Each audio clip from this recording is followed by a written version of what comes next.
I saw quite a few things. I see some things when I'm going through my phone, and I copy and paste and stuff and send it off to Garrett. And I see certain things, and I'm just like, oh, this is great. Like certain things, I'm like, all right, this one I might get to it. This will be good for 5 minutes before the guest or something. But some of them, I'm just like, I love this. Opie.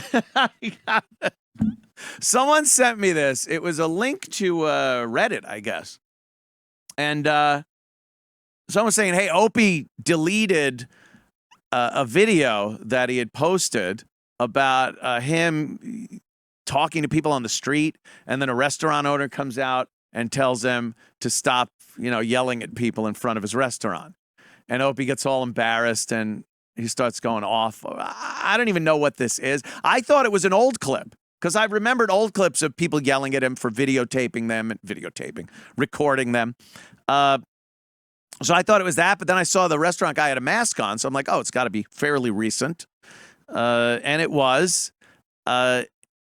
And it's just, what is he doing? I'm fascinated. He goes, oh, they're obsessed with me. Yes.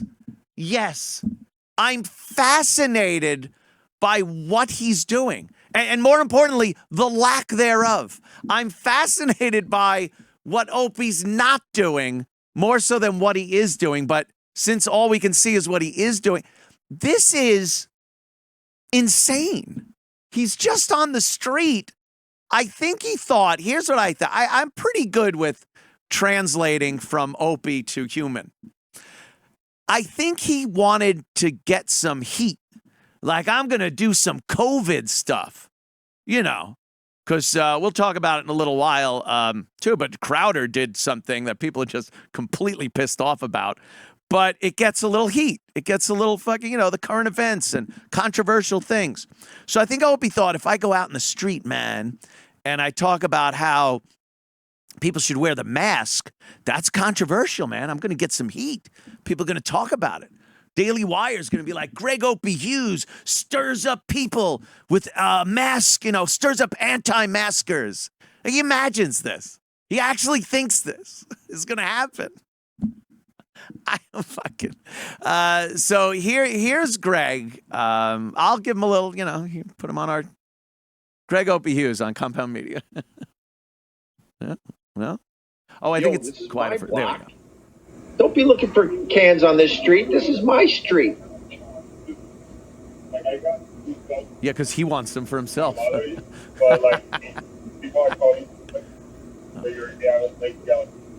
They're complaining because I'm yelling at them? Yeah. Oh, wow. All right. Could you pause for a second? No worries. First of all, what would have been funny is for him to go off for 15 minutes on the guy's apron. That would have been fucking... Did that come with an easy bake oven? You could have lambasted that guy in his little yellow fucking apron and his shorts. It really does. All right, Holly Hobby. I'll stop yelling in front of your little restaurant. Is your dad coming for a tea party later with your fucking... you could just rail this guy. But Opie's like, okay. He's got no ability to make something of a moment. That's what and that's the oddest thing about Greg. He's trying. He's out there amongst people. What you need when you are doing spontaneous shit like this is the ability to act quickly and on your feet and be witty and sharp and take things, be quick. He's completely devoid of that. So why he needs something that's in a studio and scripted and timed out. That's what he needs. This is insane. This is like somebody like fucking Artie Lang trying to climb Everest. You just know he should not be on that mountain. And what he's trying here is, I'm not saying it can't be entertaining for people to go out on the street and do broadcasts and record things on their phone. I've seen plenty of hilariously done shit by comics and whatnot. But he just doesn't have that. And this isn't all right, it's a jab at him. But it's he has his talents elsewhere. If he wants to sit behind a board and have guests come in and read off liners and spin some records, I'm sure he could have a successful little career doing that. I'm certain of it. It's not like people would listen to that type of radio and go, oh, God, this guy. Ugh, listen to this guy. He's terrible at doing it. Every DJ out there is terrible at what they do because what they're doing isn't very hard. It's, you talk, you say what's written down for you. You play what's written down for you. You pay attention to a clock, and then you move on to the next fucking thing they tell you to do. Wash, rinse, repeat type shit. But when you take to the streets of New York City to try to make something happen, you got fucking... What? Unless 9/11 is happening in front of you again. I'll give you that. New York is unpredictable. So if you have your phone out and you're recording something and you hear... All right. I'll give you the chance that might happen. But I don't think you could depend on it every day that you're going to get that kind of entertainment. So there he is out on the street trying to make something with a complete inability to make something. So here's a little more great. See, there you go. There's New York for you. Guy comes out of the restaurant and says that 2 people literally called the restaurant to complain that I'm yelling at them. Okay, I'll pause again. That's New York. What? A business owner not wanting somebody harassing people walking by. The whole thing in New York is walk by traffic.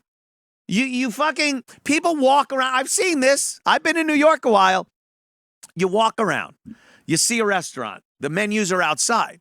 You look at the menu and you go, you look at the fucking inside. You go, yeah, you want to eat here? And the person you're with, if they're a normal, rational human being, goes yes. If they're a girlfriend, they go no, and you have to walk for another 3 fucking hours till you go back to the first place. I got off track. It's the low tape. So you look, and then you go into the restaurant. It's sidewalk traffic. These guys depend on it. Now you got a guy harassing people in front. What are the people going to do?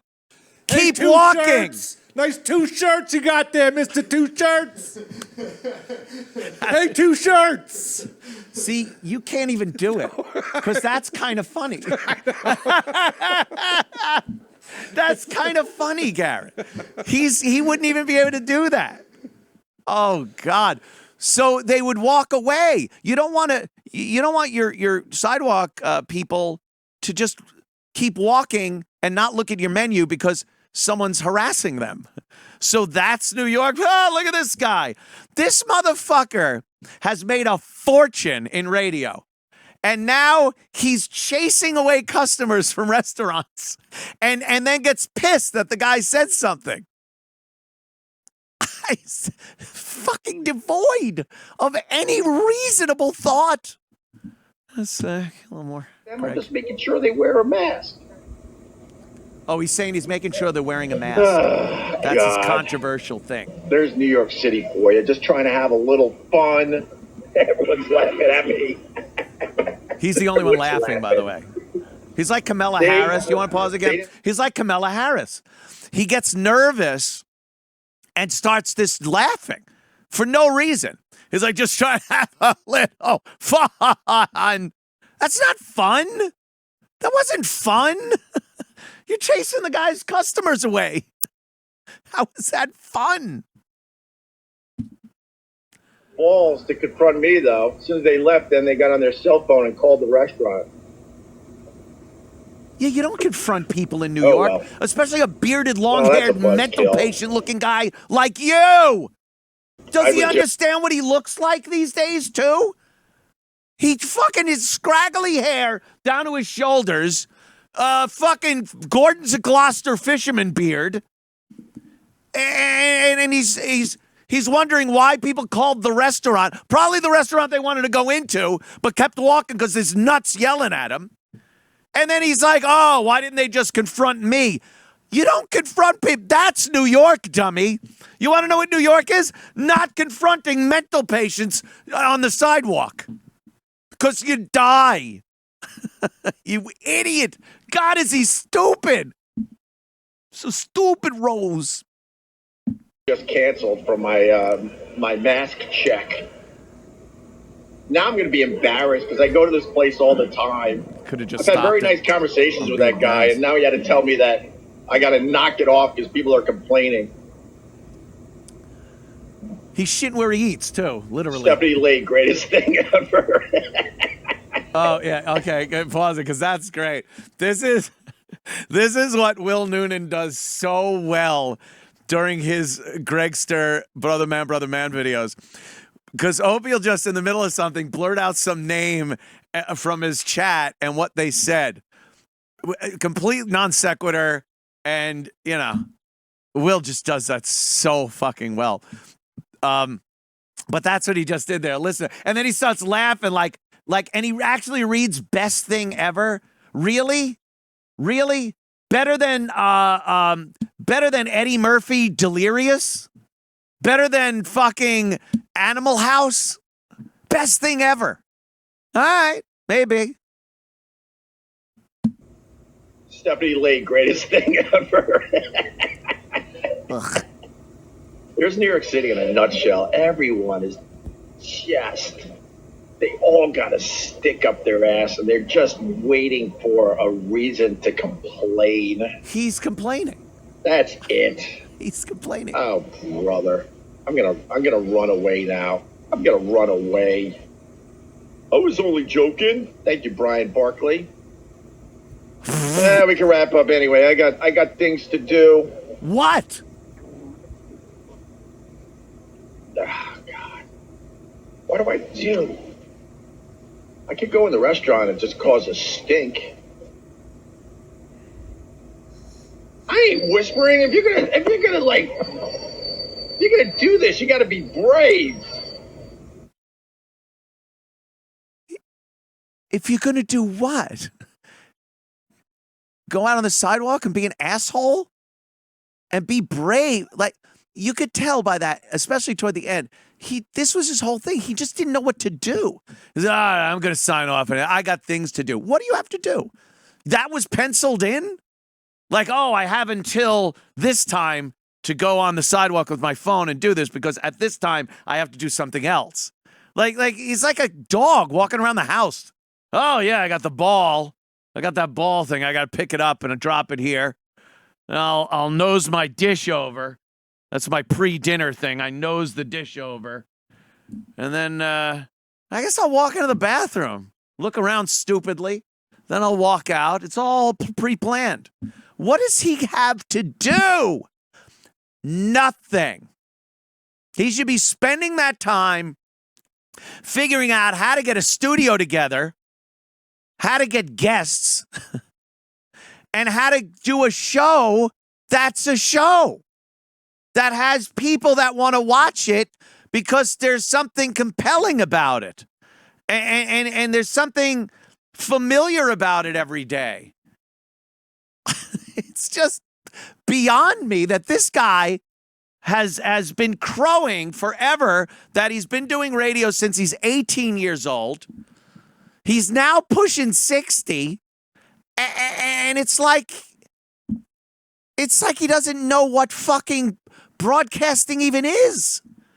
It's like he's totally brand new at the art of broadcasting.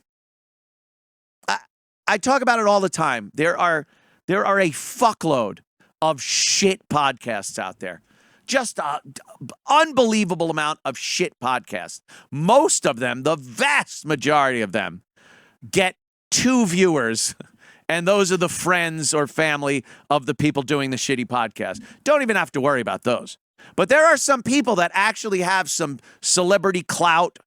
They've built a name for themselves in some industry, whatever it may be. They actually have people that tune into their podcast, and they're terrible. They're just not good at it. But if you've been doing radio since you're 18 and you've literally made millions of dollars in the broadcasting business, how are you so clueless about what it takes to be remotely entertaining in a sound or visual medium. It's beyond me.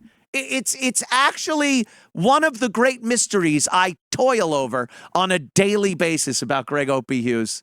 So in that sense, am I obsessed? Call me obsessed then. Because it's like me being obsessed with where life itself came from.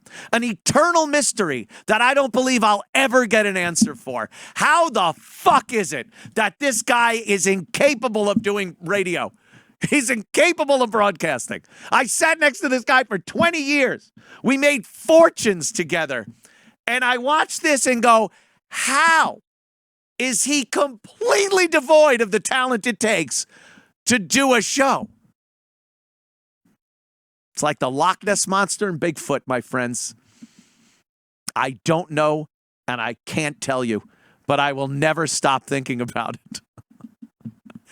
It's fucked up.